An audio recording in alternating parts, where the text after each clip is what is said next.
Hello and welcome to Access Asia, your weekly roundup of news from across the continent. Coming up on the program, the Chinese video-based app TikTok faces bans from Western governments who say the platform poses a national security risk. With more than 1 billion users worldwide, we'll tell you what that could mean for TikTok's future.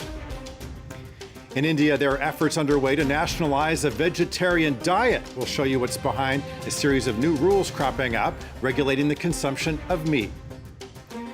And it is the most watched non-English language show on Netflix worldwide. We'll take you inside the Korean reality series Physical 100, a competition of strength in which both men and women compete for the top prize.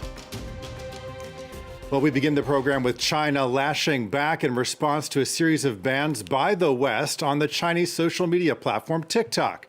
Most recently, the U.S. ordered federal employees to remove the video app from government-issued phones. Now, that order follows similar moves by the EU and Canada in recent weeks. And for more on this, we're joined by our technology editor, Peter O'Brien. Hi, Peter. Hi, Monty. So talk us through how all of this played out and how China responded. So these governments are banning TikTok from both official devices and privately owned devices which are using official networks. One of the most recent was Germany, which on Thursday banned TikTok from these devices. Before that, on the Tuesday, 28th, we had the European Parliament getting rid of it. We also had White House setting a 30-day deadline for TikTok to be removed from official devices.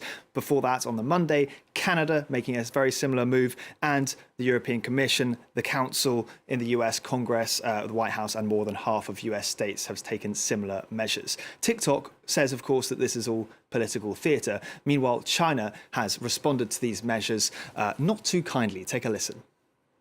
The US side should respect the principles of the market economy, stop unreasonably suppressing the companies concerned, and provide an open, fair and non-discriminatory environment for companies of all countries to invest and operate in the United States. Well, so Peter, critics are quick to point out that China itself bans a lot of websites. Yeah, it's a bit rich considering that China has had its great firewall in place for 20 years now, blanket banning Facebook, YouTube, Twitter in most parts of China, and even sites like LinkedIn. Also, TikTok itself is banned in mainland China. You have to well, it's not banned, but it's not available to download, so it's difficult to get. It's available as Douyin, which is the same app but for the Chinese market, and criticism of the Communist Party on this app is not allowed. Voice of America journalist Wenhao Ma trawled through Chinese social media to see reaction to the Chinese Foreign Ministry's response to these bans, and found a lot of criticism. Actually, one person saying, for instance, what's TikTok and can we use it here in China? Many of these comments have now been removed. Well, is this just politics, or do you think TikTok users have a real reason to worry about the future of the platform? Well, so if we look at what the parent company ByteDance has been doing, they're going to great lengths to reassure people, moving a lot of their staff to Singapore. They're also rerouting servers outside of China, so that's non-Chinese users' data is kept in their own countries. Studies show that TikTok does only collect about as much data as other very popular apps, things like Snapchat and Facebook. Academics at the University of Toronto, for instance, concluded that TikTok's code does not pose a national security threat, while the Georgia Institute of Technology found that TikTok is commercially motivated and not a tool of the Chinese government. But there have been some major controversies. As we can see here, this Forbes investigation in December confirmed that ByteDance employees were using TikTok to spy on journalists. So if you're in the public eye, perhaps it's good to think twice about using a TikTok. And while TikTok isn't censored like its Chinese counterpart Douyin, before 2020, it did have a policy of removing content unfavorable to Beijing. And while some say that TikTok is perhaps only as data hungry as other popular apps, well, if relations with China decline, some have speculated that it could be weaponized in the future. Well, so for now, this ban in the U.S., for example, just affects federal employees. Do you think the general public will also heed these warnings from the government about, security risks? Honestly, I doubt it. Whatever secret source TikTok has in its algorithm, it's certainly working. A report by Insider Intelligence shows time on TikTok spent by US adults has surpassed that of YouTube and is reaching levels of TikTok. That's despite some of the more bizarre content on the platform. We see people live streaming themselves asleep, for instance, and actually encouraging people to pay to wake them up with a loud noise or smoke being released into their bedroom. But that aside, it's not the only Chinese app that's widely successful. I've just checked the App Store in the US, and Temu, CapCut, and TikTok take the 3 top spots. They're all Chinese, and Shein isn't too far after as well. And they're not only getting better than Silicon Valley in China at making highly addictive apps, but they're also spending a lot of money on advertising. So Adweek, for instance, estimates that Temu, a shopping site, you can see their top of the App Store, spent $14 million on a Super Bowl advert. And now some Western politicians are already calling for crackdowns on also these apps and not just TikTok, Monty. Okay, our technology editor, Peter O'Brien. Peter, thanks so much. You're welcome.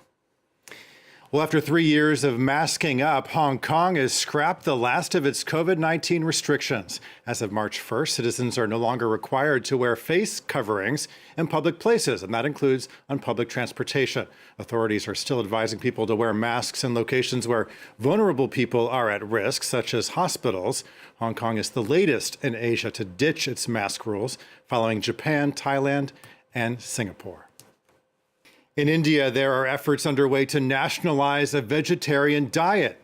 In cities across the country, the BJP, the party of Prime Minister Narendra Modi, is imposing rules on the consumption of meat to promote a so-called Hindu way of life. Our correspondents Leah Delfoli and Albon Alvarez have this report.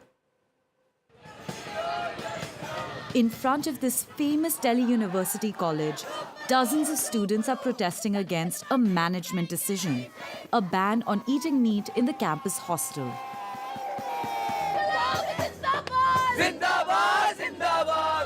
For the past year, meat has been banned both in the college canteen and the hostel. India का majority non-vegetarian है. हमारे ऊपर vegetarianism क्यों थोपना है इन लोग को?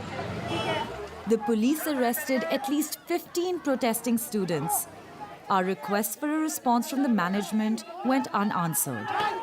Across the country, measures targeting meat consumption have amplified since Prime Minister Narendra Modi was elected in 2014, from the closure of meat shops to increasing the jail term for cow slaughtering. Hindu extremists lead this wave of national vegetarianism. Monu Manesar is the leader of the group called Gau Rakshaks, or cow protectors. Twice a week, Monu and his men stop and search vehicles they suspect are transporting cows on this highway.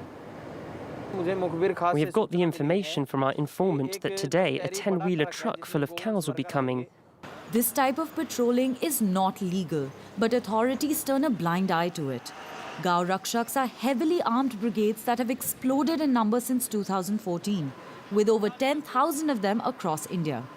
क्या है इसमें check करो क्या है इसमें क्या है इसमें सनमाई का है कहाँ जाओगे अहमदाबाद जाओ जाओ जाओ लेट मत हो जाओ ओ जाने दो एक नंबर है.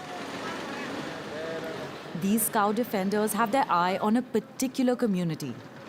2 से 3,000 लोगों को We have caught 2,000 to 3,000 people who were butchers and used to kill cows and sell their meat.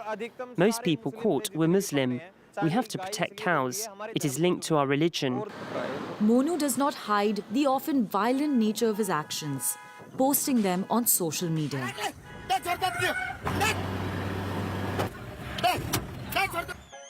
He can be seen with his weapons and also alongside police and members of the ruling party. A few weeks after our shoot, Monu and other Gau Rakshaks were accused of kidnapping and killing 2 Muslims that they claim were involved in cow trafficking.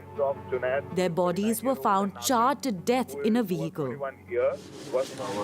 Since then, calls to arrest Monu Manesar have multiplied in the village where Nasir and Junaid, the 2 victims, were from. Monu Manesar, Monu Manesar, he belongs to an organization of young fundamentalist Hindus. It's an organization created by the BJP. And from the time that the BJP created it, the killings have been one after another. Now, I genuinely feel scared to live in India. So far, the police have identified 8 suspects, but Monu Manesar is not in this list.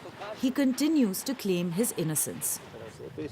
According to a 2019 Human Rights Watch report, at least 44 people have been killed by Gau Rakshaks since 2015. 36 of them were Muslims. Well, it's the most watched non-English language show on Netflix worldwide. The Korean reality series Physical 100 is a competition of strength in which both men and women compete for the top prize. Olivia Bizot has the story. The challenge is straight out of Greek mythology. Hold a 50-kilo boulder for as long as possible. Joe lasted over 2 hours while competing in Netflix's new Korean reality show, Physical 100s.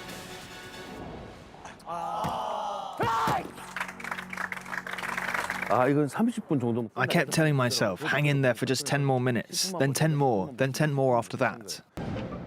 The survival show gathers 100 of the most athletic people in Korea. Over 9 episodes, they compete against each other in strength, endurance, and agility challenges. The objective is to find out who has the strongest body in the country, regardless of gender. That's right, men and women all compete together, to the delight of viewers. I really loved that they recruited both male and female athletes. I thought the female athletes were absolutely amazing. I felt like the show did a good job of showing that you didn't need to be just strong, you really needed mental fortitude as well. And I felt like those female athletes really showcased that. They were so mentally strong. Physical 100 has taken Netflix by storm, becoming the first ever unscripted series to top the English charts. Reality shows have been popular in Korea for decades, but this is the first time one of them has broken through abroad. After the success of the Oscar-winning film Parasite and the Emmy Award-winning series Squid Game, it looks like Korean reality is set to take over screens around the world. And that does it for this edition of Access Asia. Thanks for watching, and we'll see you next time.